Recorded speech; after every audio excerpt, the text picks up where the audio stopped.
네, 안녕하세요. 인원사냥꾼입니다. 반갑습니다.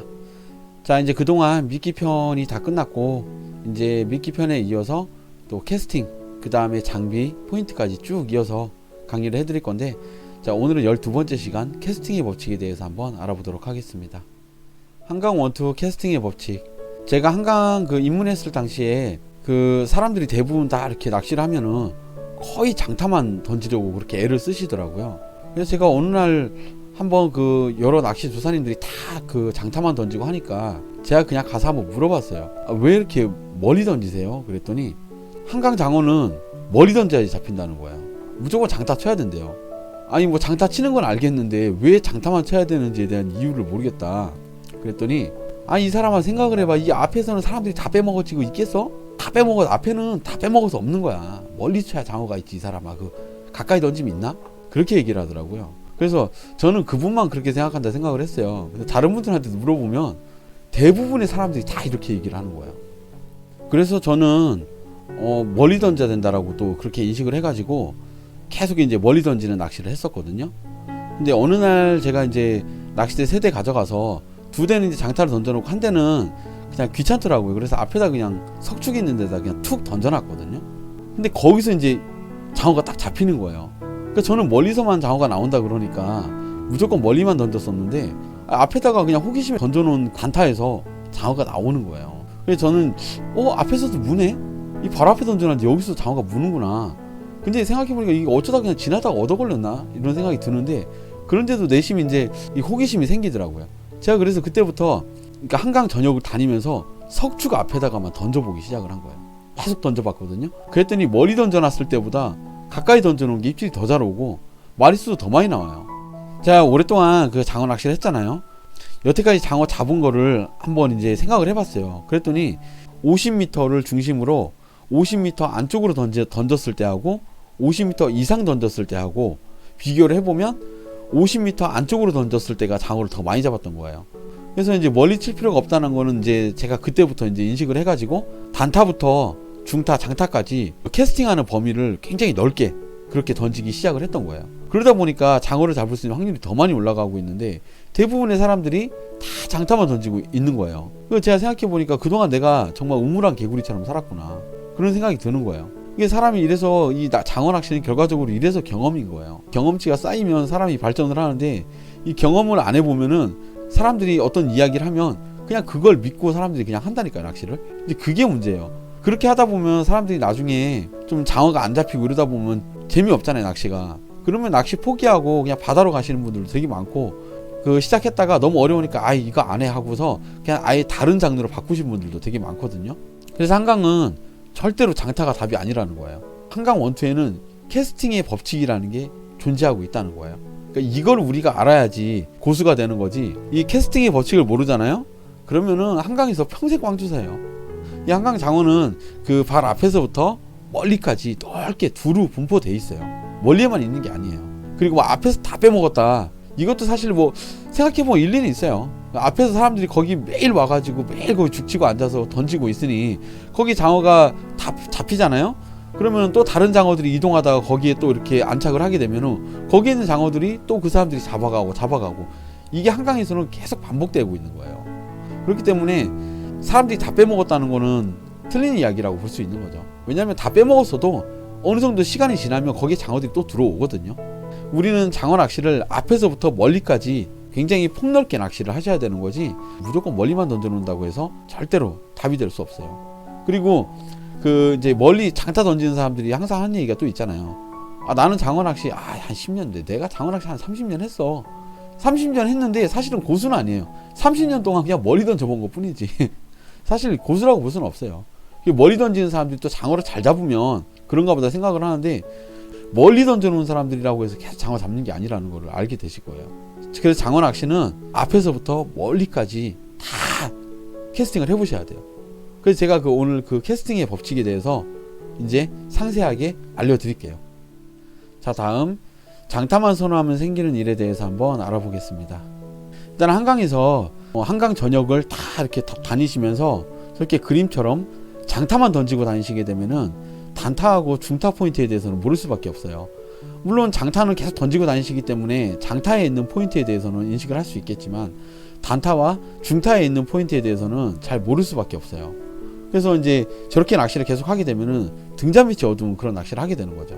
이게 한강에서 저렇게 낚시하시면은 아무리 시간이 흘러도 여러분들은 고수가 못 돼요.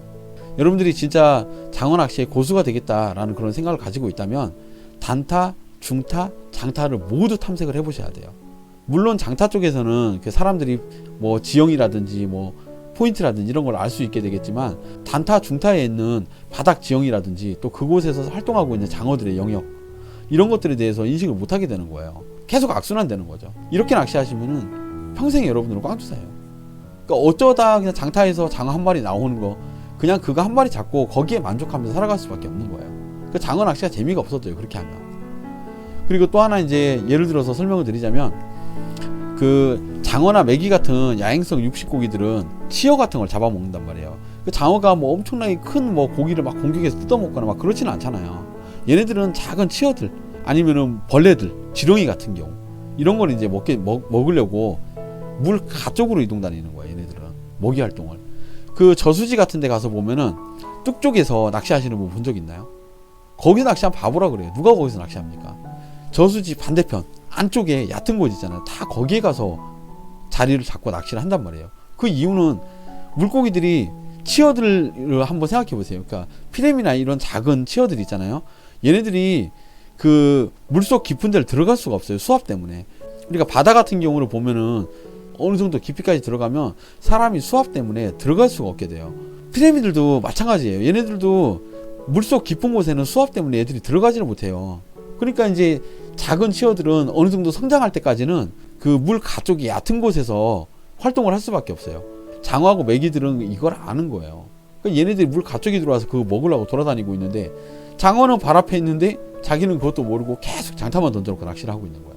그러니 사람이 발전을 못하는 거예요. 단타, 중타, 장타를 모두 탐색하면서 그렇게 한강을 다녀야지 남들보다 알고 있는 범위가 많아지는 거예요. 그래서 우리가 캐스팅의 법칙을 배워야 된다는 거예요. 자, 그렇다면 어떻게 캐스팅을 해야 되나? 자, 여기 그림 보시고 수직으로 보세요. 자, 1번 대, 2번 대, 3번 대가 있다고 이렇게 보시고 처음에 캐스팅할 때 여러분들이 1번 대에 단타를 주고 2번 대에 중타를 주고 3번 대에 장타를 줘서 던져 놓는 거예요. 그랬는데 입질을 못 받았다.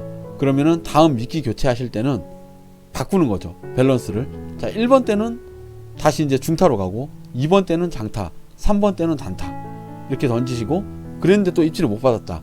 다음에 미끼 교체 시에는 자 1번 때는 장타, 2번 때는 단타, 3번 때는 중타 이런 식으로 밸런스를 조정하면서 낚시를 하시잖아요. 그러면 장어 잡을 수 있는 확률이 엄청나게 증가합니다. 그리고 포인트도 더 많이 알게 되겠죠. 왜 장타에 던졌을 때는 장타 포인트를 알게 되겠지만 단타, 중타는 우리가 모르잖아요. 그런데 이런 방법으로 낚시를 하시게 되면은 단타의 포인트도 알게 되고 또 중타 포인트도 알게 되고 장타 포인트도 자연스럽게 알게 되는 거예요. 이렇게 한강 전역을 다니면서 습관을 들여서 낚시를 하시잖아요. 그럼 여러분들은 어느 순간 장어 낚시꾼이 되는 거예요. 남들보다 장어 잡을 수 있는 확률이 무조건 올라가요. 이렇게 던지면. 자, 그래서 첫 캐스팅 시 비거리 세팅 방법입니다. 이 보시면 제가 지금 이렇게 수직으로 보세요. 1번 때, 2번 때, 3번 때 이렇게 세팅을 해서 던져놨는데 저는 항상 낚시 가면 이렇게 세팅을 해놓습니다. 특히나 생자리 같은 경우. 지금은 제가 이제 뭐 한강 전역을 웬만하면 다 다녀봐가지고 안 던져본 자리가 없기 때문에 지금은 알고 던지지만 여러분들은 이제부터 배워 나가시는 거기 때문에 이렇게 탐색하시는 거를 계속 습관을 들이세요. 처음엔 이렇게 캐스팅을 하시고 그 다음 이제 입질을 못 받았다. 그럼 두 번째는 미끼 교체하고 이런 식으로 던져주세요. 이렇게 해서 던져주시고 그랬는데 또 입질을 못 받았다. 그럼 세 번째는 이제 1번 때가 장타, 2번 때가 단타, 3번 때가 중타 이런 식으로 밸런스 조정으로 계속해서 던지시라는 거예요. 그래야 장어를 잡을 수 있는 확률도 올라가고 포인트 찾는 거 진짜 이런 방법으로만 낚시하시면요 한강 포인트 남한테 물어볼 필요도 없어. 내가 다 찾을 수 있어요. 그래서 제가 이게 한강 캐스팅의 법칙이 중요한 거기 때문에 오늘 영상을 제가 준비한 겁니다. 꼭 기억해 두시고 항상 이렇게 가는 장소마다 캐스팅의 법칙을 지켜가면서 낚시를 하세요. 그리고 여기저기 다니시면서 이렇게 낚시하시다 보면 여러분들은 분명히 남들보다 포인트를 더 많이 알게 될 거고 그리고 남들보다 장어를 더 많이 잡아가시게 될 거예요. 아시겠죠? 우리 꼭 캐스팅의 법칙을 기억하시기 바라겠습니다. 자, 다음 한강에서 고수를 알아보는 방법. 예, 제가 이걸 알려드릴 건데, 고수를 알아보는 방법은 되게 간단해요. 가서 뭐 네가 뭐 얼마나 잘 잡나 한번 보자 하면서 뭐 재고 막 그럴 필요가 없어요. 그냥 눈으로만 봐도 알거든요. 고수들은 낚시하는 것만 딱 보고만 있어도 벌써 티가 나요. 일단 원투대 3대를 던져 놓잖아요. 그런데 어쩌다 한 대가 입질이 와. 그런 사람은 그냥 평타예요. 그런데 원투대 3대를 이렇게 던져놨는데 3대를 모두 응용을 하면서 1번 때, 2번 때, 3번 때 골고루 장어를 막 잡아내고 있잖아요. 그 사람이 고수예요. 고수 알아보는 거 여러분 간단해요. 가서 낚시하는 것만 보면 벌써 티가 나거든. 근데 또 역효과도 있어요. 역효과는 뭐냐면, 한강에서 이제 막 입질 되게 없는 날이 있잖아요. 그런데 그 낚시하러 가는데 주변에 낚시 조사님들이 엄청 많은 거야. 딱딱 붙어서 낚시를 하고 있는데 다 입질을 못 받아요. 그런데 저쪽에 어떤 분이 한 분이 장어를 한 마리 딱 잡아내잖아요. 그럼 그 사람이 고수가 돼버려요. 근데 사실 이게 절대 그 사람이 고수는 아니에요. 저도 옛날에는 그 장어 낚시할 때 3대 던져놓고 그냥 아무 데나 막 던져놓고 아니에요. 그때는 캐스팅 법칙 이런 걸 모르니까 어쩌다 장어 한 마리가 나오잖아요. 그냥 그게 좋아서 낚시를 했는데, 이게 낚시를 제가 단타, 중타, 단타에서 장어를 한 번씩 골고루 이렇게 잡아보는 방법을 알다 보니까 지금은 제가 이제 캐스팅의 법칙을 지켜가면서 그렇게 낚시를 해요. 그렇기 때문에 그 남들보다 장어 한두 마리 더 잡아가고, 물론 아무리 이제 고수라 하더라도 그 한강에서 이름만 대면 아는 유명한 고수분들 있잖아요. 그분들 꽝 안 칠 것 같죠. 그분들도 꽝 쳐요. 저도 꽝 수도 없이 치고 다니고 있고, 그게 정상인데 가끔 가다 보면은 나는 절대 한강에서 꽝 안 친다는 사람들이 있어요. 그 사람들 보면은 좀 뭔가 신빙성이 있으면 내가 믿어주겠는데 신빙성이 거의 없어요. 뭐 진짜 제가 한강에서 본 사람 중에 정말 특이했던 사람이 한 사람이 있는데, 이 사람 같은 경우 자기 집안이 어부 집안이래요. 자기네 가문은 고려시대부터 지금까지 다 어부를 해왔던 가문이기 때문에 우리 집안은 꽝을 안 친다는 거야. 자기는 한강에서 꽝 절대 안 친대요. 야, 그런 사람도 있더라니까요. 근데 그거 여러분 사기인 거 아시죠? 사기예요. 꽝 안 치는 사람이 어디 있어요. 그리고 우리가 알고 있는 수많은 낚시 프로들, 그분들도 낚시에서 다 꽝 치고 다닌단 말이에요. 근데 뭐 꽝을 안 치기를. 저는 그런 사람들 볼 때마다 참 신기해요. 한강에는 참 별별 사람들이 다 오는구나 라는 그런 생각이 들 때가 되게 많아요. 그래서 오늘 이제 캐스팅의 법칙은 일단 여기까지 말씀을 드리겠고, 어쩌다 한 마리 잡는 사람이 고수는 절대 아니라는 거, 이것만 기억하시면 될 것 같네요. 자, 마지막으로 정리를 한번 해볼게요. 일단 캐스팅의 법칙, 요거 아까 전에 말씀드렸던 그 단타, 중타, 장타를 그 미끼 교체 시마다 이렇게 밸런스 조정해 가면서 캐스팅을 하시면은 장어 잡을 수 있는 확률이 굉장히 많이 올라가니까 요거를 습관화 시키라는 거예요. 그게 오늘의 핵심이었고요. 그리고 마지막으로 제가 팁을 하나 드리자면, 그 여러분들이 단타, 중타, 장타를 던지면서 낚시를 하시다가 장어가 한 마리 나오잖아요.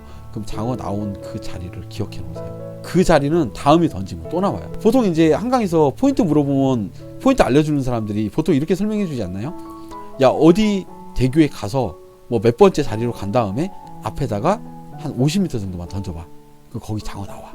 뭐 이런 식으로 알려주는 거. 보통 이렇게 정보를 입수하신 분들이 많이 있으실 텐데, 그게 이것 때문에 그런 거예요. 여러분들이 장어 낚시하시면서 단타에서 장어가 나왔으면 그 자리 기억해 놓으세요. 거긴 다음에도 뭐 또 나옵니다. 그 다음에 또 중타에서 입질이 왔어요. 거기서 장어를 잡았다. 그러면 그 자리는 다음에 던지면 또 나오는 거예요. 한강의 포인트는 이런 식으로 형성이 되어 있거든요. 그래서 한번 장어가 딱 나왔던 자리에는 진짜 운 좋으면은 그 자리에 박혀있는 장어들 다 뽑아낼 수도 있어요. 그래서 마리수를 하는 거예요. 장어들이 막 뭐 이렇게 물살 타고 피라미드처럼 막 이동 다니면서 다니는 게 아니에요. 얘네들은 자신의 영역이 있거든요. 거기에 땅속에서 딱 이렇게 숨어 있다가 머리만 빼꼼 내밀어. 이렇게 머리만 이렇게 빼꼼 내밀고 나와가지고 이러고 있다니까요, 장어들이.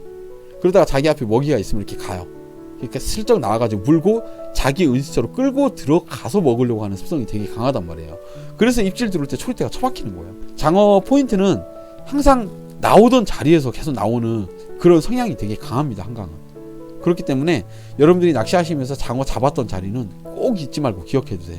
자, 오늘 캐스팅의 법칙에 대해서 한번 영상 만들어 봤는데, 이제 계속 제가 미끼 편에 대해서는 이제 마무리를 했어요.